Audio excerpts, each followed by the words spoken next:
I have no time for games.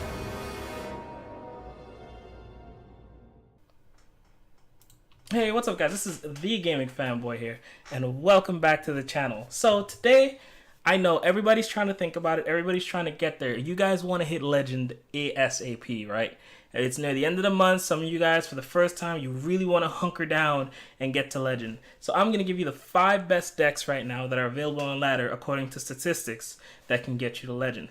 The way how I compiled this list is by using my resources HS Replay. What I pretty much did was I calculated the percentage rate of the win percentage, and I used the one with the highest sample rate of games, and I broke it down to which ones would be the most efficient according to the data that is involved for the classes that can reach to Legend.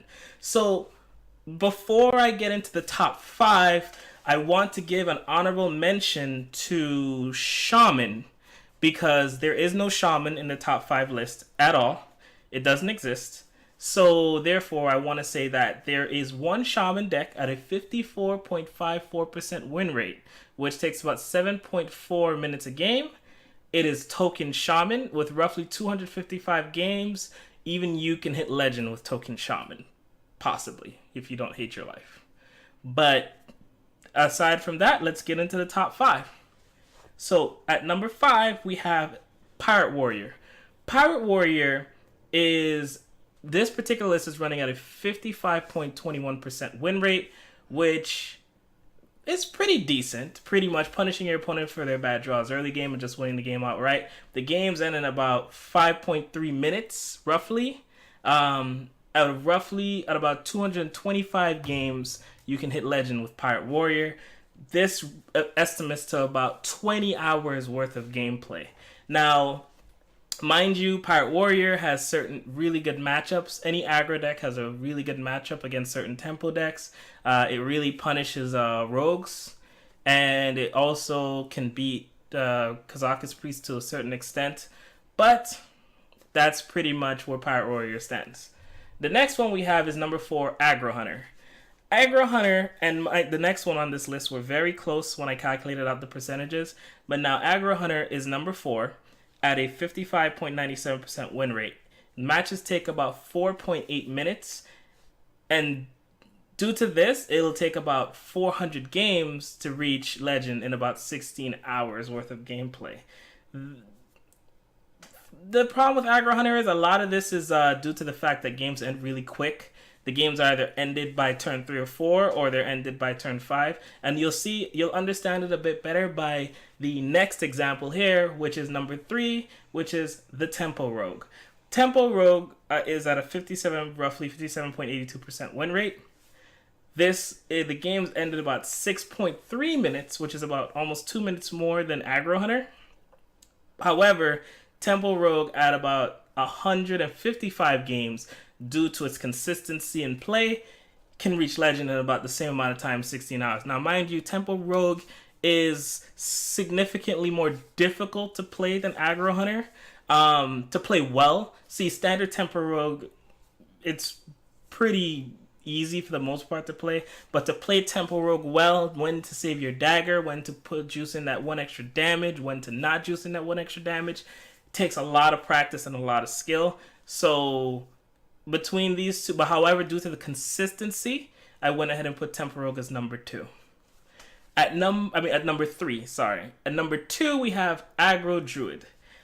I first have to explain I hate Aggro Druid. Alright, I played Tempo Mage to Legend, Tempo Mage, and some Tempo Rogue to Legend, and I hate Aggro Druid.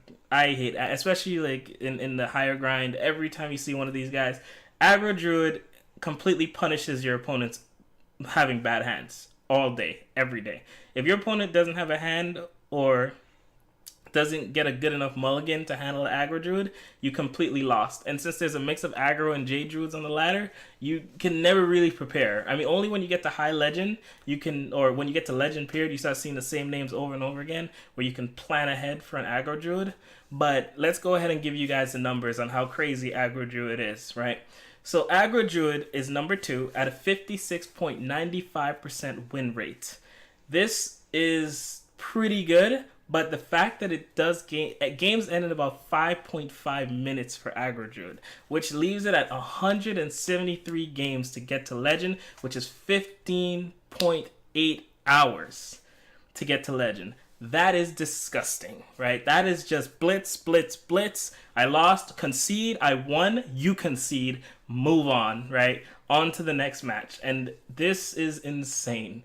Now, it's like I said, Aggro Druid completely punishes your opponents for not having good opening hands, and it completely promotes you having good opening hands. This is actually a deck that I'm hoping that Blizzard notices is a problem, because I'll get into that later, but roughly, when you have a deck that's so polarizing in the early game that it completely shuts your opponent down for not drawing well, that's why Blizzard has to, create these crazy, absurd cards like the Druid's Infestation and things like that, just to combat these things, instead of actually addressing the problem itself, which is decks like this, which just vomit on the board, and if you can't deal with it in time, they just Savage Roar and kill you by turn sometimes 4 or 5, right? And now you're saying, what? But Aggro Druid's only number 2. What in the world can be faster than the Aggro Druid? What in goodness gracious can be faster than the Aggro Druid? Well, we have number 1, guys. Number 1 is Aggro Paladin. This list, man, I played this list a little bit when I was kind of messing around in Legend, and when I was messing around to get to Legend. This Paladin list is absolutely disgusting. It is insane how fast this list ends games. Now, this particular list I'm looking at is the one with the Paladin Legendary Valnair and the dude bro one with the little guys who just keeps vomiting on the board over and over and over again. Talk about punishing your opponent from plays. This thing is crazy, especially having Leroy finishers. Like, for example, you equip Valnair, you attack 1 turn for 4, then you just vomit your hand on the board, because you vomit your hand, you have so many low drops, you can pretty much always manipulate what's in your hand. So you can like save a Southsea deckhand or a Leroy in your hand. You can equip a weapon if you have Leroy. You can equip Valnair if you have a Leroy. Attack his face for 4.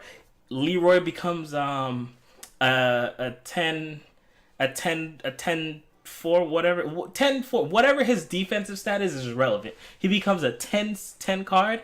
You smack him down. You put Blessing of Kings on him. You jam 14 damage in your opponent's face. That's 18 damage off the bat. No questions asked. Disgusting. And by the time you do this, it's normally, after you've whittled your opponent down with jugglers and low minions and all that, and you've pew them down, and they're like, oh man, I barely survived that. Oh, defile. Oh, I'm almost alive. Oh, attack, Leroy, Kings, attack, dead. It's disgusting. It is probably the most cancerous thing you will ever see. And if you haven't experienced it in the game yet, you are lucky. You are fortunate to not have it done to you and not do it to you. So like I said, this deck's win rate is pretty much 7.99% win rate at 5.6 minutes a game, which leaves it at 153 games, which puts that 14.28 hours to get to Legend. So if you want to hit Legend, and that is your dream, draft that Valnair, draft that Paladin, and go to town, and good luck, guys. And may RNGesus be with you.